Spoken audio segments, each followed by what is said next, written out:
moja kwa moja kutoka kitongoji cha Kapepe, kijiji cha Rukoma, kata ya Igalula, wilaya ya Uvinza, mkoani Kigoma. Tuko hapa katika kimoja ya vijiji ambavyo vinazunguka hifadhi ya taifa milima ya Mahale. Nikiwa kule Arusha nimekuwa nikisikia kwamba sokwe wako wanafika katika kijiji hiki cha Rukoma, na kuna mzee ambaye anawatunza sokwe hawa. Wakija katika maeneo haya ametengeneza mazingira mazuri, wanapokuja hapa waweze kula, waweze kupumzika, mazingira kwa mjumla ni bora. Sasa nikasema tufunge safari tuje Kigoma katika wilaya hii ya Uvinza ili tuweze kukutana na mzee tuambie nini hasa anafanya. Mimi ninaitwa Catherine Mbena na hii ni TANAPA Podcast. Tuwe pamoja mpaka mwisho. Pamoja nami nipo na afisa uhifadhi mwandamizi Lameck Matungwa pamoja na mzee ambaye tumekuja kumtembelea hapa, mzee Ibrahim Kasantola, lakini yuko na mama Mwatano Omari, ambao kwa pamoja tutazungumza kuhusu hii shughuli ambayo mzee anaifanya, shughuli ya kitume kabisa kwa ajili ya hawa sokwe mtu walioko nje ya hifadhi ya taifa milima ya Mahale. Mzee, kabla ya kuzungumza mengi, tukufahamu vizuri, wewe ni nani? Asante sana. Kwanza kikao hiki au ujio wenu kuwaona na shukuru sana. Nilikuwa ni ndoto niliyoiota muda mwingi wa miaka mingi, tangu mwaka 65 ilipofunguliwa hifadhi ya taifa ya Mahale. Nikawa ninafikiria hiki kitu, wamekuja hawa kuanzisha hiki kitu, kutakuwa na nje ya hifadhi hii ambao maana wanyama hawa wamesagaa sana. Ndio. Hawatachukua eneo lote la sokwe. Kutakuwa na sokwe watakao kuwa nje. Sasa nao watatunzwaje? Maana wanyama kila mahali wanakuaga na maeneo yao. Watatunzwaje? Ndoto hii nikawa naifikiria sana kwa ajili ya kuwaonea huruma wanyama kama sokwe. Na kwa asili ya sisi Watongwe, sokwe ni wanyama tunaowapenda sana. Ndio maana hatukupenda sana kumaliza misitu ya milima. Ndio. Tulikuwa tunafyeka humu chini, huku juu kwenye misitu mikubwa tulikuwa atufyeki. Sasa ilipoendelea hifadhi hii ya Mahale, unaona tena walikuja kama mchezo, wazungu wakaja wanadaka vipepeo, tukawa tunawaona wanadaka vipepeo. Lakini ikaja kugeuka ikawa hifadhi, ikatangazika kwamba ni hifadhi. Mimi mzee siwezi nikajua ni mwaka gani walioutangaza ikawa kama hifadhi kamili, lakini tulisikia kwamba imekuwa hifadhi. Sasa ndio tumeendelea. Mimi hapa nilikuwa ni mzawa, nimezaliwa huku. Ndio. Mimi Ibrahim Kasantola. Nimezaliwa huku. Baba yangu amezaliwa huku. Babu yangu amezaliwa huku. Karibu vizazi 10 nikieleza. Unaona. Lakini nilikulia huku nikaenda kuishi mjini. Nimechukua muda sana huko. Ni kama mtu unakwenda kuchelewa mawazo niliyokuwa nafikiria. Sasa nilipokuja nikakutaya maeneo bado watu hawajayabagaa. Nikaona hapana, ndio maana ya kuja hapa. Nafikiri mkigeuka huku nyuma kuna madongo, ni ya mababu zangu, ni ya ukuta yale kunyuma, ni ya ukuta wa wazee. Nikafikia hapa. Unaona, walio wengi walikuwa nafikiri kwamba mimi nimekuja kulima. Sasa wakawa nimeuliza, mbona unakwenda kujitupa huko mapolini? Nikasema hapana jamani, mimi ndio nimeona kwamba ndio maisha huku. Kumbe mawazo ya kutunza. Nafikiri ukigeuka upande wa mashariki naona msitu. Huu msitu haukuwa hivi. Kulikuwa kama msitu kadogo sana kando ya mto. Huku kulikuwa ni poli niliyokuwa nakata majani. Lakini nikatunza mpaka kukawa msitu. Haka kaeneo kwa upande wa magharibi nimekaachia kama eneo la kunitunza, kulikuwa na lima tu vyakula wakati na shughuli hii ya kuwatumikia hao wanyama. Sasa nikaona kwamba ni bora zaidi nilime ndizi. Misitu wenzangu wanakwenda wanamaliza, hao wanyama watakuwa nakula wapi? Ndio nikaanza kulima ndizi. Ndizi nimelima mimi mpaka mwenye msitu humu mkiingia kuna dalili ni ndizi na walimia hao. Unaona, kwa kuwa ni wanyama hawana uwezo wa kukata, nakuwa mimi nakata. Unaona, ili unakata mikungu. Nakata mikungu ili na ndizi ziendelee kuchipuka.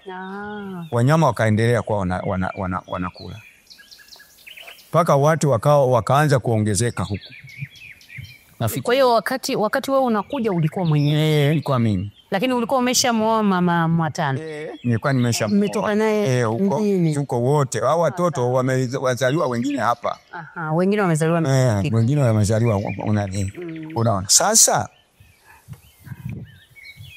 baada ya hapo nikaendelea, watu waliozidi kuongezeka, nikaona kwamba sasa kutakuwa na uheri wa kuliweka hati miliki ili eneo nisije likavurugwa. Nitatumia mtindo gani? Nikitumia mtindo wa kitaalamu kama wanavyofikiria wao kwamba anakwenda kuchukua tu wafadhili waje hapa tushiriki, watatufukuza. Unaona, nikienda kushirikisha na wahifadhi watatufukuza. Ngoja nitengeneze kitu ambacho wao watabaki wanashangaa. Nio nikaenda mjini, unaona, kwa bahati nzuri nikaongea na maafisa ardhi wakaja, unaona, tukaanza kulipima hili eneo. Tukalipima kwa majina ya watoto wangu. Kwa hiyo lina hati ili eneo lote, eneo hili kama linafanya nini, lina hati miliki niliyomilikisha. Unaona, na kama kuna eneo lililobaki, hilo baki ni eneo lililotoka nje. Unaona, kama eneo la kuzungushia nani moto, maana kuna eneo lililobaki nje kwa kuwa nachomelea ili lipone. Kwa hiyo nina kazi tangu mwaka 88 mpaka leo. Unaona, nina kazi hii ya kutunza. Unaona. Sasa kabla hujaenda mbali sana, kwa hiyo hii umeanza wewe, na sio kwamba umeikuta baba yako au baba ya baba yako alikuwa anafanya, wewe ndio umeanza? Mimi ndio umeanza. Wazee walikuwa wanakaa tu. Walikuwa wanakaa tu. Mimi ndio nimekuja kuanzisha. Na huu msitu una jina linaitwa Kantongwe. Kantongwe. Msitu wa Kantongwe. Hapo juu hapa ndio yanapoishia maji, palikuwa wazee walikuwa hawafyeki huko. Walikuwa hawafyeki. Walikuwa nalima huko chini. Kwa sababu ya kutunza maji. Ndio. Kwa hiyo ili eneo ambalo unatunza msitu na ndizi ziko ndani na sokwe wanakuja hapa au wanafurahi. Lina ukubwa gani? Kama litapungua inaweza ikawa heka 500 ama 600. Wow. Kama litapungua kwa kadiri lilivyo. Na lote ni msitu, sehemu ni msitu. Huku bado hakujawa msitu sana, maana kila wakati wananichomea, na hata huu mwaka hivi nina kilio. Kuna baadhi ya eneo imechoma, nilikuwa sipo. Bahati nzuri yule mtoto akaenda kaokoa msitu. Ulikuwa umeingiliwa na moto, kazimisha. Unaona, huku bado kuna nasumbuliwa. Nafikiri huku kuna usumbufu mwingi. Mwisho kumekuja na watu wanaokuja wanakuja na ng'ombe wananisumbua. Mimi nilikuwa nakaa hapa, palikuwa na umbali kutoka kwenye msitu huu kama heka 3 ama 4 ama 5 kufika kwenye hifadhi ya taifa. Hapa katikati palikuwa ni uraia. Nilikuwa nategemea ndio njia ya wanyama. Ya wanyama hawa ninaolisha wanakwenda mahali, wanakwenda kuoa, wanakuja kuolewa humu. Ndio eneo niliyokuwa nalitegemea. Sasa kumekuwa watu na mimi sina kauli. Kwa hiyo uliweka eneo kama ushoroba wa wanyama Nilikuwa watu sikupenda wakae hayo maeneo. Huku walikaa na huku walikaa. Pakabaki hapo. Lakini waisha sawazisha. Unafahamu hata kwa mbali idadi ya sokwe wanaokuja hapa ni wengi kiasi gani? Siwezi nikawajua. Mhifadhi, tuna sokwe hifadhi ya taifa milima ya Mahale. Hawa sokwe wanaokuja huku wanatoka kule? Na msingi sokwe wazuiri kutoka Mahale wala kutoka nje kuingia Mahale. Na ndio maana tunahakikisha tuna maintain misitu ya nje. Ni kuhakikisha kwamba sokwe wanapata ule mwingiliano. Na huu wataalamu wanasema genetic diversity inaweza penda. Ndio maana mzee anasema sokwe walikuwa wanaenda kuoa Mahale na wengine waumu wanaenda kuoa. Wa Mahale wanakuja kuoa huko. Ikakuwa na interaction ambayo nasema ina maintain it in flow. Kwa hiyo mwingiliano ni mzuri sana na kumbe mzee naye alikuwa na ufahamu. Sasa anasikitika, anasema hiyo njia sasa imevamiwa. Mama Motano, sokwe wakiwa wanakuja hapa huwa mnakuwepo, mmeshawaona wakija hapa na nyie mkiwa hapa nyumbani? Tunaonaga tukiwa hapa nyumbani. Mnafanyaje? Yani wanakuja wanaenda kwenye shughuli zao na nyie mnapita hivi na shughuli zenu au inakuwaje? Ina maana wenyewe waga wanakuja, wakiputa ndizi hapo wanakula, ndani mkiwa wazi, wanaingia wanabeba ndizi wanaenda, tukiwa hapo tunashanga. Kwa hiyo nyie mnawatazama tu, malizeni shughuli zenu muende na sisi tuendelee na za kwetu. Kuna wanyama wengine wanakuja hapa? Wanyama? Tembo. Tembo inafichaga hapa kwenye. Unapita hapa? Humu. Mmeshawaona nyinyi kwa macho yenu? Wakuona. Mko mnafanyaje Mama Motano? Naingia ndani. Natulia ndani humo, simama zinaenda. Kwa hiyo tembo akija hapa hamna buguza naye, anaendelea na maisha yake. Anaenda. Sasa turudi kwako Mzee Ibrahim. Ndio. Hii hamasa wewe ya kuamua kufuga msitu kama huu, lakini pia kuweka ndizi na kuziacha ili sokwe waje wale, umesukumwa na nini? Siwezi nikajua. Ujui? Yani imetoka tu ndani kwamba mimi nifanye hivyo. Kwanza nikawa na mambo kwamba nataka niunge mkono serikali ya kulinda, ya kuhifadhi uoto wa asili.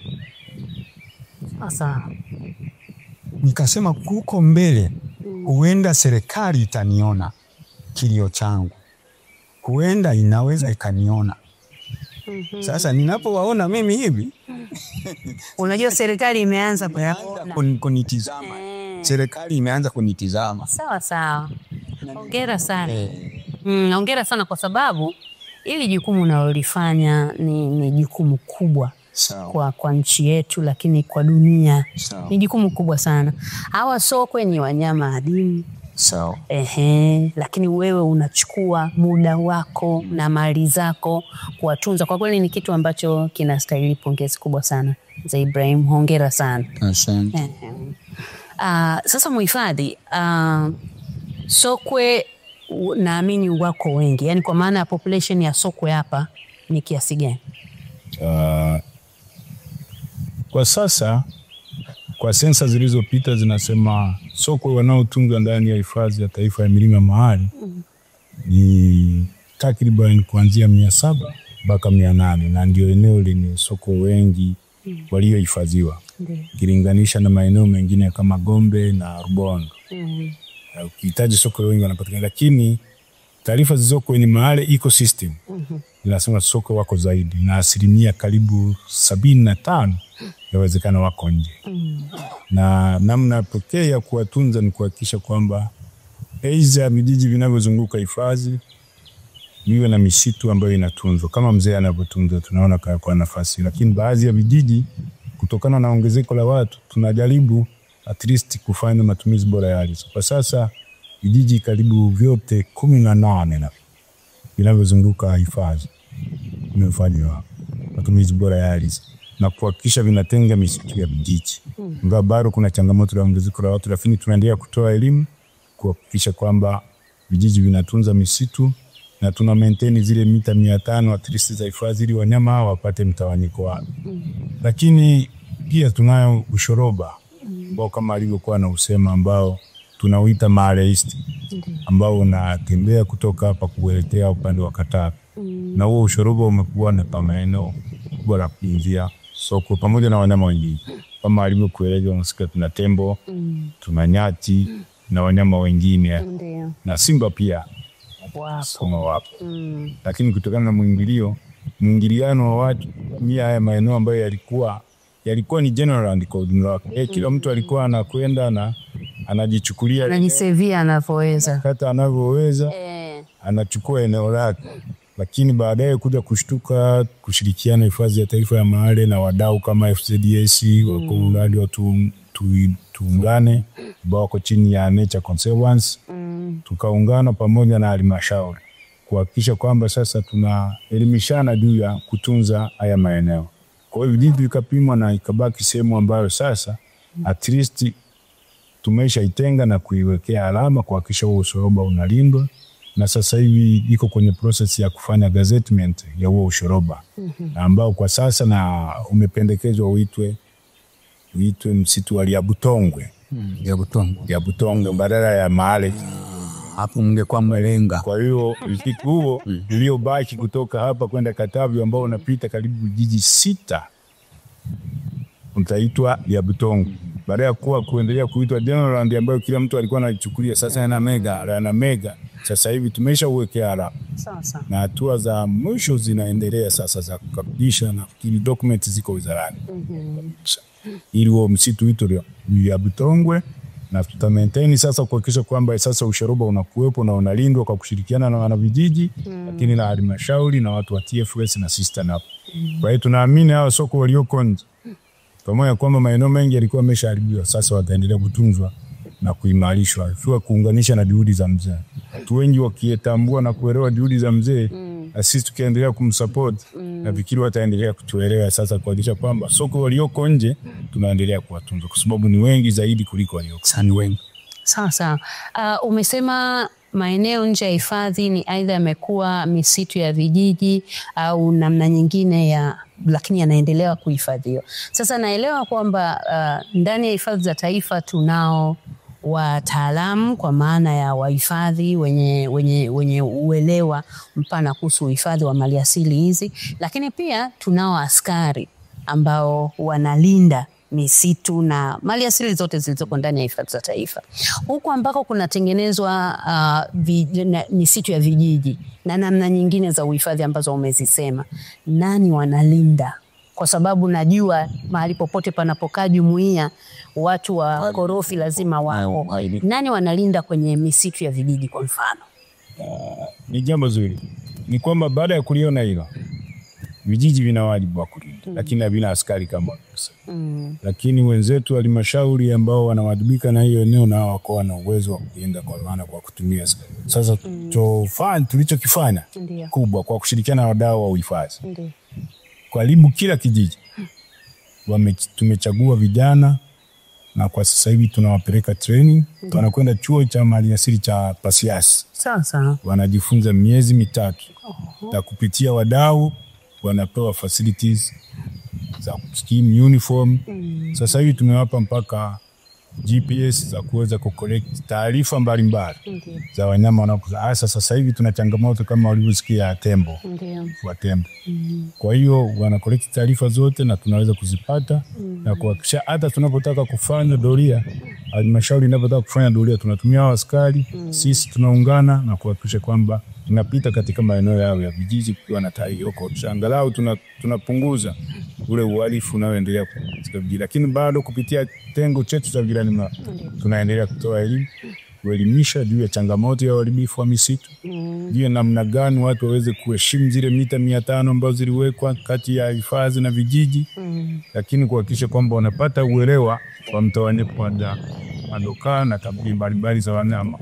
Na hii inatusaidia sana kisha maeneo yanatunzwa na taarifa mbalimbali za uhalifu tunaweza kuzipata kupitia namna hiyo. Kwa hiyo tunashirikiana na doria zinaendelea na bado tunaendelea kuweka juhudi kwa kushirikiana na wataalamu. Tukimaliza na ili mchakato wa hii malezi, tunatengeneza mpango mkakati wa kuhakikisha ili ya Butongo inatunzwa pamoja.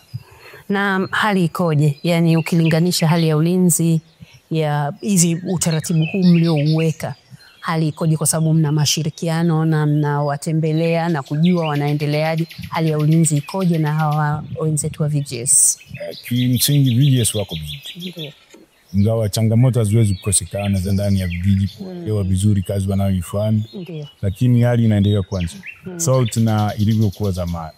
Sasa hivi wananchi wanaanza kuheshimu. Ingawa tulikuwa na changamoto katika kuanzisha, walikuwa hatuelewi. Lakini kadri tunavyopita mara kwa mara na baada ya kukamilisha mipango ya matumizi bora ya ardhi, angalau sasa watu wanaelewa misitu ipo na at least tunaweza kupata taarifa. Ingawa tuna changamoto ya uvunaji ambao lakini tunaona hali na kadri tutakavyokamilisha mpango mkakati huu tulionao wa namna ya kuhakikisha watu wanaelimishwa na kuweka mpango mkakati wa kutunza hili ya Butongo, na ili hali itakuwa nzuri zaidi kuliko hili. Hali ya Butonge ya Butongwe ina maana yote au ni jina tu? Sio jina tu. Kwa sababu ya Butongwe inaaminika na inasemekana kama mzee alivyotuambia, watu walioishi katika misitu hii ambao ni asili yao ni Watongwa. Kwa hiyo wanapotaja ya Butongwe wamekamilisha jumuiya. Na hili jina sisi tukuja nalo. Ndio. Hili jina baada ya kupeleka proposal DCC, baadaye kwenda kwenye RCC. Hili jina lilitokea kwenye RCC. Baada ya kutambua umuhimu wa Watongwe ambao waliishi katika haya maeneo, yaka nenda rudi hata kabla hifadhi hazijaanzishwa. Ndio maana ka propose badala ya kuitwa Mahale East itwe ya Butongwe. Sasa Mzee Ibrahim, kama ilivyo kulinda maeneo mengine ya uhifadhi, wewe changamoto gani unazipata kwenye kuutunza huu msitu? Asante sana. Asante sana. Mmoja wapo na hiyo nimesema kwamba ninayo sikitiko, kwani kuna kipande fulani kimeungua. Hasa hilo ndio tatizo. Alafu vile vile kama mnavyoeleza kwamba kanavyoeleza mhifadhi kwamba inawezekana watu wasielewe unachokianzisha. Sasa wasipoelewa watu, kuna mgogoro mkubwa. Mimi kuanzisha hapa nilikuwa na mgogoro mkubwa sana, maana waliokuja walikuwa wanakuja na makame ngumu. Anafikiri kwamba hii si hifadhi. Unaona wanaingia humo ndani, wanakata miti, wanafanya nini? Nikawa nafoka kila wakati, wakichoma moto na wafuatilia, wakiwa wamekata miti mle ndani wanawafuatilia. Mwisho wakaanza kuelewa. Hivi sasa kuna unafuu. Kuna unafuu kwa watu wa kawaida, wameshalijua ili eneo. Unaona, na bahati nzuri mwaka huu baada ya kuwaona wafugaji nimefanya kama kutengeneza wigo, lakini wameshaangusha. Wanakwenda wanakata wanaangusha. Nilikuwa nimezungazia huku nazungusha mianzi mpaka huko kwa ajili ya kulinda mifugo isiingie. Unaona, watu wakazidi kulielewa. Unaona, nafikiri changamoto nilizonazo sana ni moto. Sio ya uharibifu mwingine waisha punguza. Uharibifu mwingine haumo, ila moto. Wanachepusha moto unaingia. Wanachepusha moto wanaingia. Ndio uharibifu ulio. Walikuwa wanawinda. Nikaanza kuwakamata. Ndaje. Mwisho unaona wameacha. Kwa hiyo mzee, unaweza kutuambia kuna wanyama wengine wanyama. Kuna wanyama wengine kama pongo wamo, una mbuzi msitu wamo, unaona. Solima, wale wanyama ambao na mbega, wale wanyama ambao wana kichwa chekundu walikuwemo. Unaona. Unaona. Wamo tu nyama na nyani. Zimo ndio mbegu zote hizo. Ndio umetengeneza hifadhi hiyo kwa. Sasa nikuulize swali moja vizuri. Sasa sisi tumeanza kuchukua juhudi za kuja kutembelea mara kwa mara. Unafikiria tuangalie namna gani tunaweza tukakusaidia katika hii changamoto? Unafikiri wananchi watakuelewa kwamba hawatasema sasa mzee Kasontora sasa anataka kuuza eneo iliwe la hifadhi? Hilo unalosema mpaka sasa wanasema kwamba mzee Kasontora ndio atatuuza hapa na atawakaribisha wahifadhi waje kuchukua eneo letu. Ndio usemo uliopo hapa. Kwa hili hawanioni vizuri. Lakini na mimi nimesema itakavyokuwa. Itakavyokuwa. Kwanza moja walikuja. Wewe umekuja, ukamaliza miaka miwili ukaigeuza ile eneo kwamba ni eneo lako. Ukanikuta mimi nimehifadhi ile eneo. Unaona? Lakini hizo changamoto zipo. Kwanza wakiwakuta hivi wanajua mambo yanakaribia kukamilika. Tutahama sisi, tutahamishwa. Umekuwepo hapa kwa miaka mingi, kuanzia mwaka 80 na ngapi? 88. Nilikuwa bado sijafika hapa. Nilikuwa bado niko huko kuanzia 88. Ndipo nilipoanza kuchunga hapa. Unaona? Mpaka nimehamia hapa mwaka 96. Nikawa nimehama moja kwa moja nikaja hapa. Nilikuwa hapo chini. Kwa hiyo ulianza kulichunga ukiwa kule. Niko mwaka 88 mpaka mwaka 90 ngapi umehamia hapa? Mwaka 96. 96 ndio umehamia hapa. Kwa hiyo umekuwa na miaka kama 8 hivi la kulichunga kutokea kwa pale, baadaye ukaamua kuhamishia makazi hapa. Wakati unahamia hapa mwanzoni, manake ulihamia na familia, sio? Hali ilikuwaje wakati wanaona masoko yanakuja? Watu walikuwa hapana, tulikuwa tunayaona kama kawaida kwa sababu ni wao wasokwe ni wenye asili hapa. Baada ya kumaliza wenzangu misitu huko, wakaona mimi niliohifadhi hapa, wakawa wamejikusanya hapa. Kulikuwa misitu mingi imefyekwa tu. Kwenda wanaangusha tu. Waliokuwa msitu na kuta pamelala. Mimi nikaendelea kutunza pasipokuwa paliokuwa hapana msitu unakuwa msitu. Mwisho wanyama wakaelekea hapa.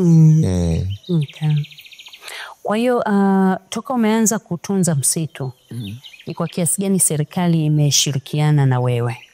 Serikali unazungumzia hifadhi, unazungumzia wilaya na mkoa na kila kitu. Ni kwa kiasi gani wameshirikiana na wewe? Kwanza nakushukuru sana. Mimi nimejaribu sana juhudi za kutaka kuungwa mkono. Unaona?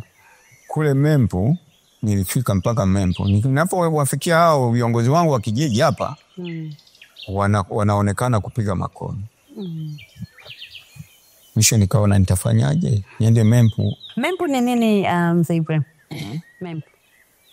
Hao wanafanya kazi hapo. Mempu ni nini? Siwezi nikajua. Ni Mahale Ecosystem Management. Kwa ni mradi ulioletwa na FZDS ili kuhakikisha wanatunza Mahale Ecosystem. Sawa. Kwa hiyo waliniita Mempu. Ambapo sasa hivi kama unavyoona sasa badala yake sasa tumeanzisha kinaitwa Kamako. Ambayo ni Kamako maana yake Katavi, Mahale and Corridor. Kwa sasa ndio unatusaidia sasa kumaintain hii misitu. Sawa. Katika vijiji vyote vinavyozunguka Mahale, Corridor na Katavi. Inapata elimu ya kutosha. Kwa sasa wameanza na uelimishaji. Afanye uelimishaji wa wananchi kia watu wa FZDS ambao wamekuwepo muda mrefu. Kwa kazi yetu ni kuhakikisha tunafanya uelimishaji, kusimamia matumizi bora ya ardhi katika vile vijiji, utunzaji wa misitu. Hiyo ni pamoja na kuchagua vijana wa kupeleka pasiasi kwa VGS katika hiyo eneo. Sasa hivi ni mradi wa Kamako. Lakini pia mradi wa Kamako kwa sasa umeanza kufanya shughuli za maendeleo kama tunavyofanya miradi ya skip. Wapo kwa vijiji ambavyo vimezunguka huo ushoroba ambao tunaoitwa Diabutongo. Ndio. Sasa unasaidia ujenzi wa mashule, miradi ya maendeleo. Kama part ya skip lakini kwa mtindo wa project hiyo ya Kamako. Hiyo ni miradi ya skip kwa vijiji vyote vinavyozunguka, karibu kila kijiji kinachozunguka huo ushoroba kimepata mradi. Okay. Kwa mfano kijiji tulichoko cha Rukoma kimepata mradi wa madarasa mawili na ofisi ndogo ya walimu. Kuna kijiji cha Rugolisi nacho kimepata madarasa mawili kulingana na mahitaji yaliyokuwepo. Sasa. Kijiji cha Ikuguru nacho kimepata madarasa mawili. Hiyo ni vijiji ninavyotaja viko kata hii ya Igalula. Lakini ukienda upande wa pili kama tunaenda kusini, kuna vijiji pia cha Ubanda nacho kina mradi ambao mradi wake na wenyewe umebadilishwa. Mwanzo walikuwa wameomba dispensary lakini serikali ikawa imeweka hiyo na miko, hiyo mradi wao umebadilishwa. Lakini kuna kijiji cha Rufubu ambapo napo wamepata madarasa wamepata nyumba za mkaa mbili join work. Lakini kuna kijiji cha Kashaguru ambacho kinapakana pia katika ushorobo huo na hifadhi pia nacho kimepata mradi wa madarasa. Kwa hiyo utaona huu mradi unaangalia jamii, ni maendeleo ya jamii, lakini unapeleka pia katika upande wa hifadhi ndio kufadhili miradi ya maendeleo ya hifadhi, ambapo pia pale kwetu kuna shughuli za magari wametuletea. Kuna lari sasa hivi mahali tunalo lori kwa ajili ya shughuli za kijamii.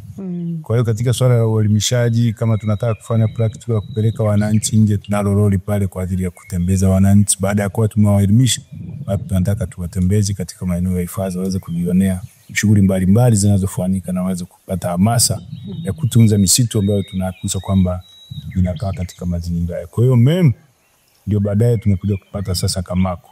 Okay. Na hiyo mradi unaofadhiliwa na benki ya Ujerumani KfW. Yes. Katika hiyo. Okay. Mradi huo tunauendeleza kupitia kitengo cha ujirani mwema. Sawa. Kwa hiyo nilipofika pale wakaniambia ngoja tukuandikie barua kwa mwenyekiti wa kijiji hii akuandikie barua unaona na kuanza huko sisi tukapokea ile barua, tunajua sehemu utakaoweza kusaidiwa. Nilipofikisha ile barua mpaka leo zamani sikupata jibu lolote. Nikila nikimwendea hamna jamani. Mwisho nikaona kwamba nikaona sasa kwa kupitia upande wa kuweka hati miliki inabidi tubadilishe uongozi. Kwa bahati nzuri Mungu alibadilisha uongozi, akaingia mwenyekiti mwingine. Ndio nilipopatia hapo huo mwanya. Ukapata mpenyo. Nikapata upenyo wa kwenda wilayani kwa maafisa ardhi na wakaja wakapima. Unaona? Sasa kwa hiyo kwa upande wa kuhusu na serikali kuniunga mkono kwenye hili, hapana, bado sijapata, kwa sababu walio mlangoni kwangu hawanitakii mema. Na mimi ni mzee hapa, kia nikihangaika hapa, ila nani hii kuna watu wanakuja hapa. Wanakuja hapa. Naona ofisi ya hawa huwaga wanakuja kutoka hifadhi ya taifa. Huwaga wanakuja. Kuna mwaka mmoja walikuja. Tunaona walikuja na mzungu hapa. Waingia mzungu aliponiangalia akasema, mzee wewe ulifikiri nini? Nikasema hapana, mimi sina ya kufikiri. Unaona, akasema kwamba kazi ulioifanya ni kubwa. Kazi uliofanya ni kubwa, ila serikali yenu inasumbua. Wewe ulikuwa ni mtu wa kuangalia kwa kazi ulioifanya kusupport. Wow. Sasa kwa hili yeye na serikali. Unaona. Sasa alipoondoka tena mwaka mwingine tena walikuja wazungu hawa wawili. Watatu walikuja hapa wazungu. Wakasema tumetuzunguka Tanzania nzima hatujaona mzee kama wewe. Mzee aliwa kulinda kulinda msitu ili uwe msitu. Si unaona hii miti? Anakwenda na ananiambia hii miti midogo midogo. Unaona hii miti ilikuwa haipo. Yote hii miti umeitunza wewe mpaka ikawepo. Mzee una kazi kubwa. Lakini endelea. Nikaendelea kushikilia. Kwa hiyo hivi mnavyoniuliza nani, ninaona ni kama ndoto kwamba labda serikali ikaja ikaogota mawazo yangu. Nina mawazo mengi sana hapa. Ninalinda msitu kwa niaba ya wanyama, nalinda msitu kwa ajili ya hewa safi. Sasa Unaona, hilo nalijua. Unaona, kwa hiyo hii ni mali. Nikiangalia hivi ni mali. Nilikuja hapa nikiwa na macho mawili, mwisho jicho moja likaondoka, nimebaki na moja, na sina nasema nitafia hapa hapa.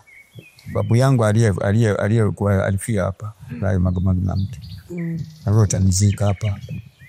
Nione serikali kama watafanyaje kwa kazi niliyotumika miaka yote hii bila takinu.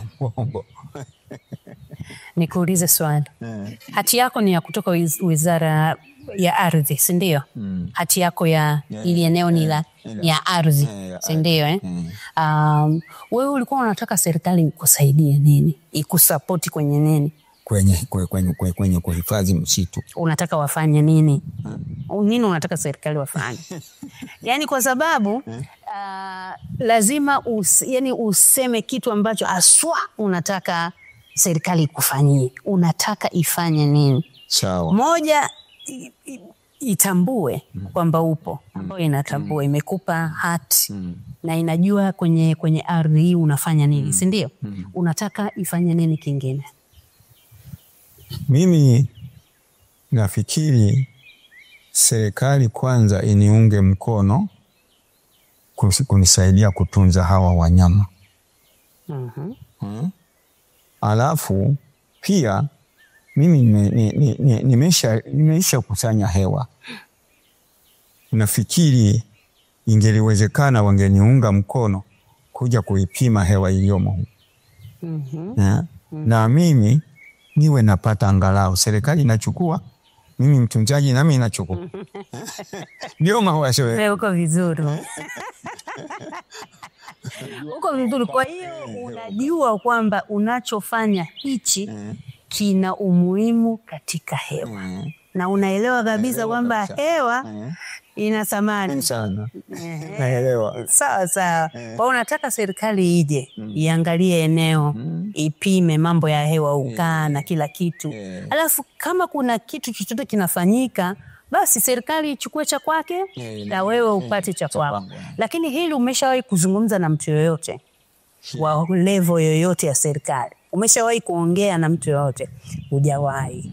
Ila kwa hao wanaokuja ndio huaga nasema wale wazungu. Wale wazungu. Maana kama wazungu wamekuja kama mara 2 mara 3 hapa. Kwa hiyo kwanza unataka serikali iangalie msitu, ione swala la hewa ukai na kaaje ili kuweza kufanya biashara. Lakini la pili, kumsaidia kutunza hawa wanyama adimu. Mimi niisha kwa mzee. Unaona, nitakapokufa hawa wanyama watashambuliwa. Nilikuwa naomba kuingia mpango wa mkono wa serikali. Wakuja kuniunga mkono ili kutunza hawa wanyama. Sitaki kwamba tuanze kuswaga watu, ila hili eneo hili.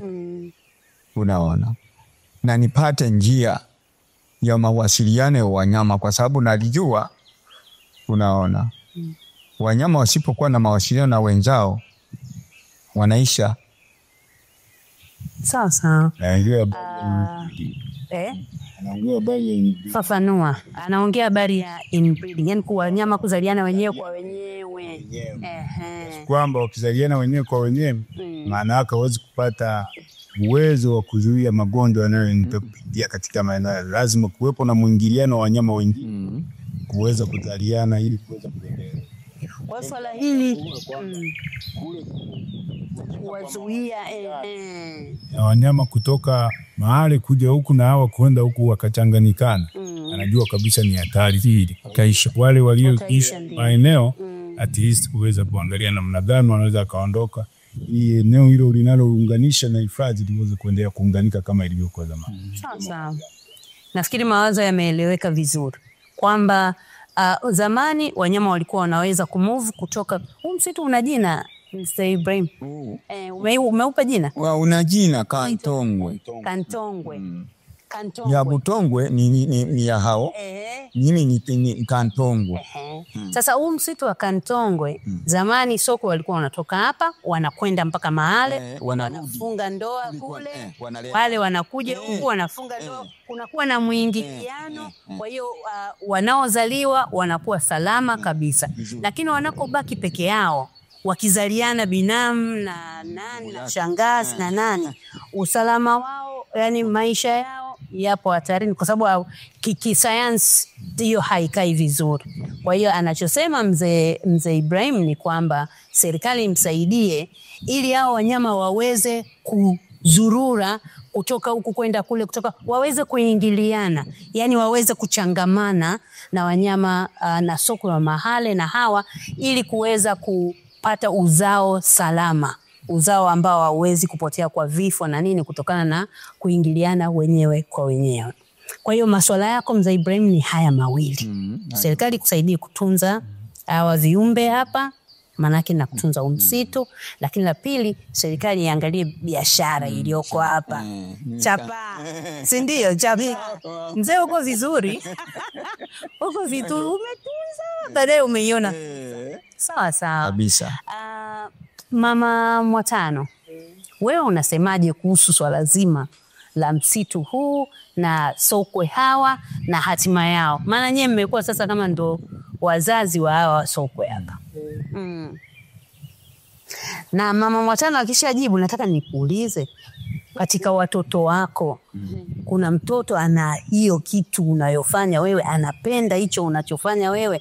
Maana hapa umezungumzia nikiondoka hawa wasipotee. Je, unaye mtoto ambaye anapenda hizi habari, kwamba mwisho wa siku Mwenyezi Mungu akikupenda zaidi, kuna mtu unayemwacha anapenda hizi habari? Ninao.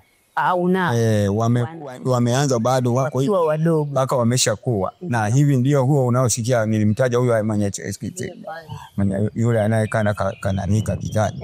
Alikwenda kusalimisha huko, aliona uchungu, kakuta msitu unateketea, alishinda vibaya kupambana na maoto. Ninao kwa kuishi, ninao kabisa kabisa. Hongera sana, kwa sababu mwingine ibaki kwamba yeye ndo anapenda, yeye akiacha au akiondoka basi, lakini umetengeneza kizazi, kwa sababu yeye anapenda, atafanya hii, mtoto wake ataona na yeye atape. Unajua wanasema kwenye familia kama hivi, yani watu wa mfano ambao unatamani niwe kama, kwa asilimia kubwa huwa wanakuwa wazazi. Kwa hiyo mnavokuwa, kila anachofanya mzazi, utakuta familia, mama alikuwa mwalimu, labda na baba alikuwa mwalimu, au mzazi mmoja alikuwa mwalimu, unakuta wana watoto labda 5, 7, watoto 4 walimu, kwa sababu wanamuona yule mzazi aliyeko pale ndio mfano wao wa kwanza wa kujifunzia. Kwa hiyo wewe kwa kutengeneza kizazi ambacho kina chenyewe kina uhifadhi ndani yake, litakuwa jambo jema, limekuwa jambo jema, na msitu hata ikitokea nini hauna shaka kwamba kuna watu wana. Sasa nilikuwa naongea na Mama Mwatano hapa, amekaa kimya muda mrefu. Ili zoezi lote, hii kazi yote ambayo tumesema ni kazi ya kitume, Mama Mwatano, tukupongeze sana na wewe, kwa sababu wewe unamsupport mzee Ibrahim, na mzee Ibrahim anapata nguvu ya kuendelea kutunza huu msitu. Kwako wewe unazungumziaje haya aliyozungumza mzee Ibrahim? Na mimi namuunga tu ile tuko njia moja. Sawa sawa. Na mimi nikawa. Sawa sawa. Ni kitu kimoja, mzee mbali, huyu ndio mimi, yeye ndio mimi, na mimi ndio yeye. Safi sana, nimeipenda hiyo. Yeye ni wewe na wewe ni yeye. Safi sana. Mama Mwatano, umekaa hapa toka mwaka 96. Na hawa sokwe wanakuja hapa, hata jamii nyingine ya hawa wanyama wa aina kama nyani wanakuja wanaondoka, wanakuja wanaondoka. Sasa kuna hadithi huko mitaani zinasema kwamba wanyama wa jamii hii huwa wanadharau wanawake. Sasa wewe umewaona hapa kutoka mwaka 96, wanakuja wanaenda, wanakuja wanaenda. Umeona swala kama hilo? Kudharau wale wanyama, yani wakija wakawakuta hapa mpo wewe, Mama Hadija, kina Hadija na nini, hamna mwanaume hata mmoja, huwa wanaonyesha dharau yenyewe hayo. Hayo madude hayo. Yanaonyesha dharau. Na maana yakija tu sio nyewe tunayakimbia. Kabla hajafanya chochote. Yani tatizo Tatizo ni wanawake hawakai. Aha, kwa hiyo sio kwamba ile madude yanadharau. Ila wanawake wanaanza wanajionyesha wenyewe dhaifu.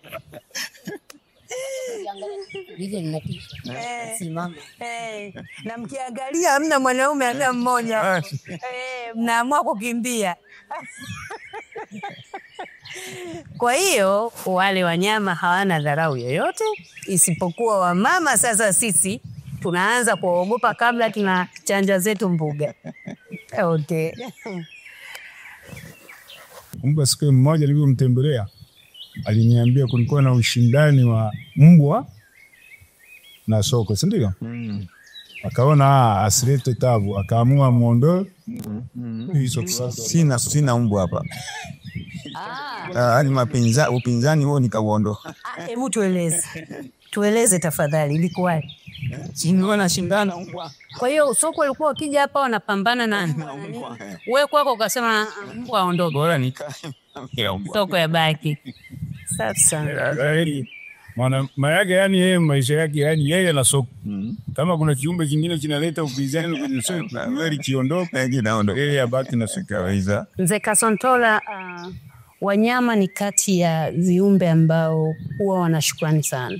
Hata nyumbani mbwa ukimfuga, yani katika familia, yule ambaye atakuwa anampelekea chakula, yule ambaye atakuwa na kuna na mpetipeti, ndo ambaye atakuwa na rafiki yake na atakuwa anampenda. Akimwona tu lazima atikise mkia na nini.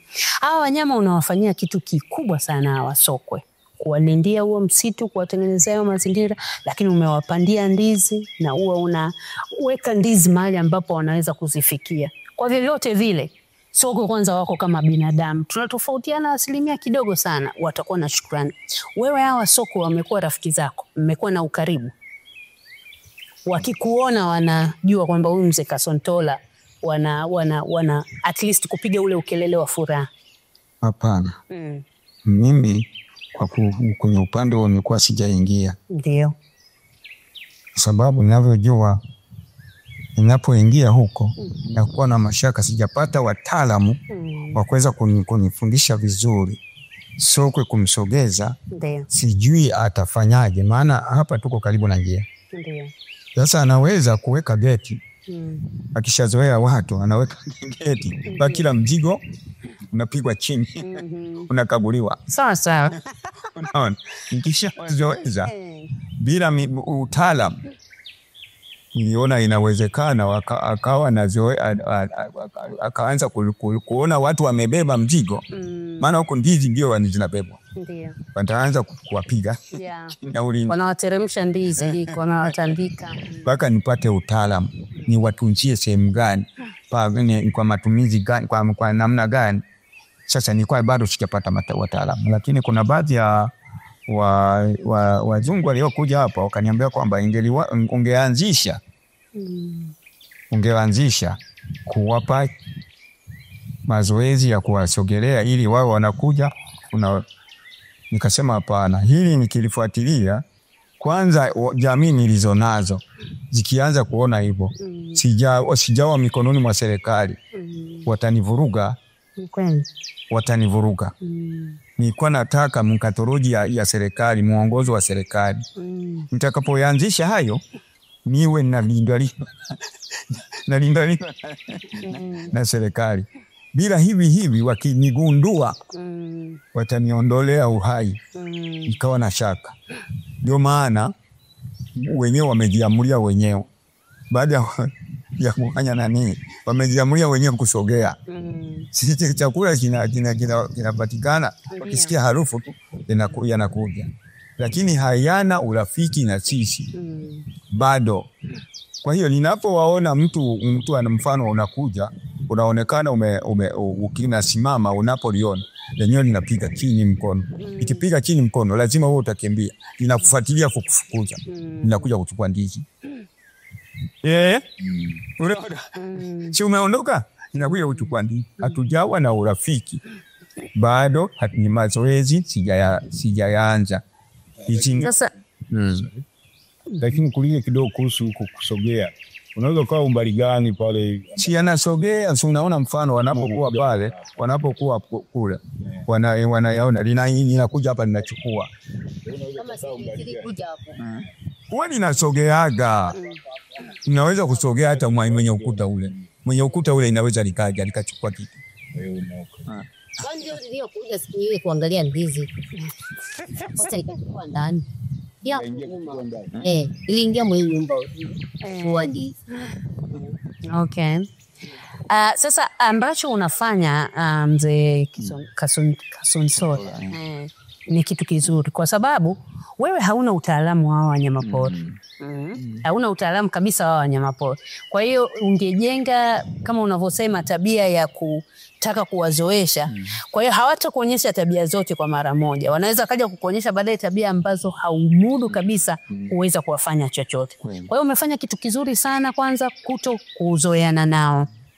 Kwa sababu kuna namna ambavyo wanaweza akafanya wewe ukashindwa na ni kweli kwamba unahitaji wataalamu kukusaidia kufika hatua hizo.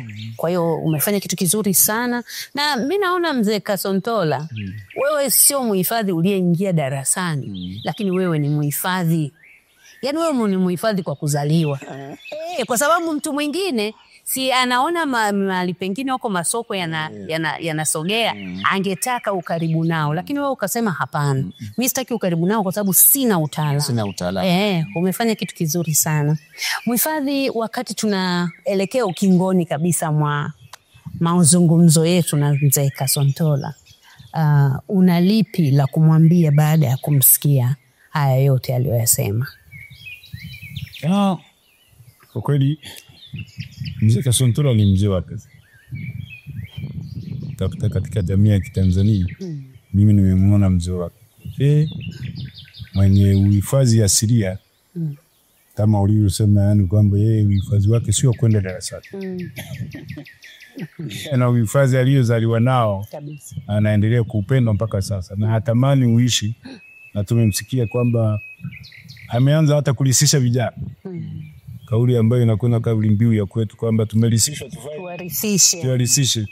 Natamani sana awarisishe lakini serikali ikiwa na Mungu.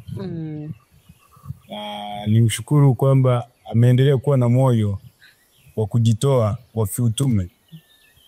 Niliwahi kuja hapa akaniambia bwana alifukuza mbwa kwa sababu mbwa alionekana anaita ushindani kati yake na soko kabisa. Kwa hiyo mimi nikiondoke mbwa yeye mbwa afanye nini? Toke kuliko soko wake wafanye aendelee kupata. Kwa kweli mimi namshukuru sana na nasema aendelee kuwa na moyo. Akiweza kusema kwamba anachokufanya akina umuhimu. Anachokufanya kina umuhimu kubwa sana kwetu pamoja na serikali nzima na watu kwa ujumla wake. Nafikiri aliyosema ni mengi lakini amegusa mambo ya muhimu sana ambayo angalau angependa yafanywe kazi. Sisi tumeyasikia, tumeyabeba. Ingawa mengi ni mchakato. Iwe ni mchakato. Kwa sababu tumeyabeba, tuendelee kwenda nayo kuona tutafikisha wapi. Na kwa namna ambayo tunafikiri inawezekana. Kuona namna gani kwa sababu ameomba kusaidia katika swala zima la kuhifadhi wanyama wasije wakatoweka, lakini kubwa zaidi alichokisema ni kule kuondoka kwa ushoroba. Kwa mwingiliano wa toka Mahale kuingia kwenye eneo lake la Kantongo na kurudi Mahale. Wamesema zile ndoa zilivunjika kwa sababu watu wameingia katikati pale. Kwa hiyo zile ndoa anatamani hizo ndoa zinaingia na kutoka. Kizazi chake kisije kikatoweka. Swala ambalo mimi naliona ni ya msingi sana sana katika uhifadhi wa ili tuendelee kulifikiria namna gani tunavyoweza kufanyia kazi. Lakini pia ameelezea swala la Ewauka. Analitambua kwamba pamoja na juhudi anazozifanya naamini kuna kitu anaweza akakipata na yeye. Lakini nalo ni jambo sana la msingi. Lakini la mwisho kabisa mimi niendelee kumshukuru na kusema asante kwa kutukaribisha. Asante sana. Tukuamini kama ungeweza kutupokea kwa namna hiyo. Asante. Lakini pia na wewe umeonyesha furaha kwamba kumbe kweli watu wameanza kunio sana. naamini sisi tulioko karibu, mimi niko karibu hapa, Uko karibu hapa. ndio wote nitakapokuwa napata wasaa utakuwa nakuja, tunajaribu kushare mambo mbalimbali. Asante sana. Utakapokuwa unaniambia kama na mimi nitakuwa nimepata dodoso lolote, naweza nikawa nakuja na kuibia hapa, naona kwa nini. Asante sana. Mimi nikushukuru kwa kutukaribisha. Mama pia shukuru kwa jinsi mlivyotupokea. Tumekuwa pamoja nanyi na tumeweza kuwa na mazungumzo mazuri sana ambayo kimsingi yatatusaidia sisi na jamii yote ya Kitanzania. Mimi kwa machache niseme asante sana. Mzee Ibrahim Kasontola. Naam. Neno lako la mwisho, serikali inakutazama. Asante. Serikali Inakutazama. Angalia kamera. Iambie serikali. sawa. Kwanza kabla sijasema neno nataka nifahamishe familia yangu.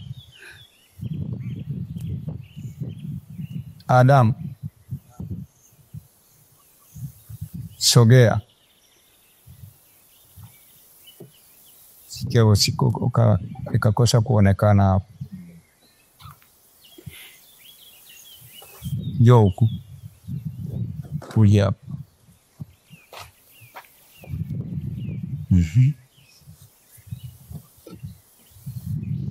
Kwanza nafikiri ndoto wa Adamu, umezaliwa wewe, ninahangaika na huo msitu.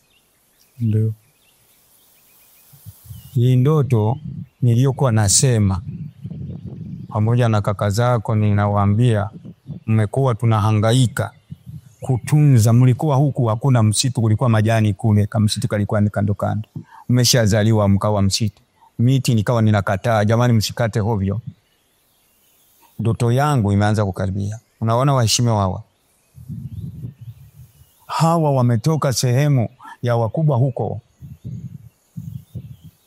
Kwa hiyo naomba muungane na kaka zako na wadogo zako katika kulinda na kuhifadhi msitu. Msitu ni uhai. Hivi huu msitu tunategemea hewa yake itulishe, ituvishe, itulinde. Huu msitu nataka wanyama, kwa kuwa tumesha utengeneza tayari, umesha utengeneza watoto wangu. Natakiwa tuendelee kuulinda. Endeleeni kuulinda. Hawanyama ambayo wamependa kukaa kwenye huu msitu kwa kuwa mmehifadhiwa, na wenyewe tuwalinde. Inawezekana haya mambo ambayo tunayaona yakafika. Waheshimiwa hawa hatukuwaita sisi, lakini huruma za wahifadhi mara kwa mara wanakuwa naongea nao, wameanza kuitisha na wataalamu wamesha kuja, waandishi wa habari. Unaona? Kwa hiyo nageuka na waheshimu sana na washukuru sana nyinyi mmekuja. Leo huenda nitasinzia. Nasikia vijana. Huenda nitasinzia. Huwa silali, hasa ninapokuwa wakati wa kiangazi hiki. Majani yamekauka na shina nakuwa naogopa mpaka mvua inyeshe, ndio roho inatulia kwamba msitu wangu umesalimika. Leo inawezekana wa kuniunga mkono wanawezekana huko mbele tukawapata. Kwa hiyo nawaomba nendeni na ujumbe huo. Mimi mzee Ibrahim Kasontola Kapemba Mahumbu Mjonga wa Basaka. Ni mjukuu wa hapa. Ili eneo hili ndipo walipozaliwa wazazi wangu. Na nilikuwa naomba serikali ianze kuangalia tunza yangu hii niliyoitumia. Ina miaka nahangaika na kuhifadhi. Unaona? Kwa hiyo naomba ujumbe wangu muupeleke kwa wakubwa. Nimesema mna mali mbili, lakini mna mali mingi. Hii miti tu yote hii naita ni miti yangu, ni shamba langu la miti. Unaona? Mna miti na udongo huu, mna mawe haya yote ni mali na hewa safi. Na wanyama sasa wamekuja kujiongeza. na nilikuwa naomba serikali ione kitu cha kuweza kunisaidia. Kwa kuwa mimi ni mtunzaji, hii ni mali ya serikali, naijua. Mimi ni mtunzaji, natumika. Na mimi niyo ninapata kabashishi. Nitakapokuwa umeanza kuja kunisaidia. Uhifadhi, endelea kupiga kelele kwa wakubwa. Unaona, nisaidie jamani. Kilio changu leo nina furaha kubwa. Kwa kweli waheshimiwa, karibuni tena. Ya kwangu sina mengi, naiomba serikali iniunge mkono. Najua hii ni mali ya serikali. Na mimi ni mali ya serikali. Natunza mali yao.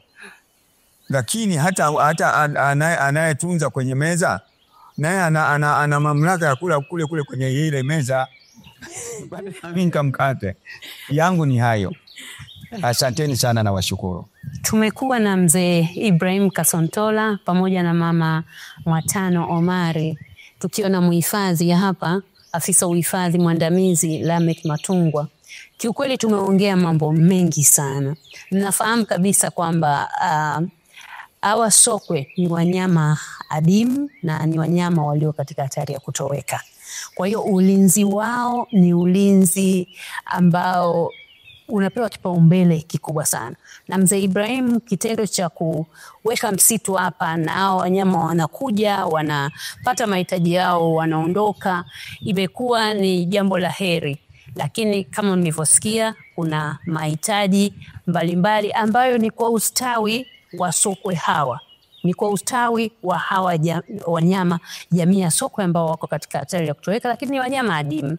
Lakini lingine, mzee Ibrahim Kasontola kaongea kuhusu mapato sasa. Kwamba ana msitu ambao ni kati ya ekari 500, eka 500 mpaka 600. Ni msitu mkubwa na kautunza mpaka hapa. Anafikiri sasa ni wakati mzuri wa kuanza kuvuna juhudi zake alizoziweka hapa.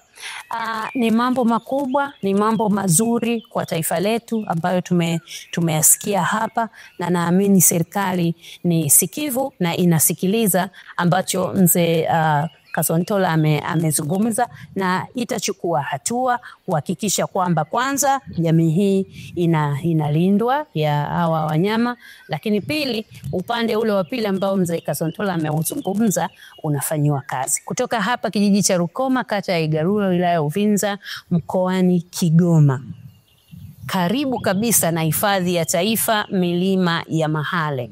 Ninaitwa Catherine Mbena na hii ni TANAPA Podcast. TANAPA Podcast, hifadhi zetu, sauti yetu. Mpaka wakati mwingine. Bye.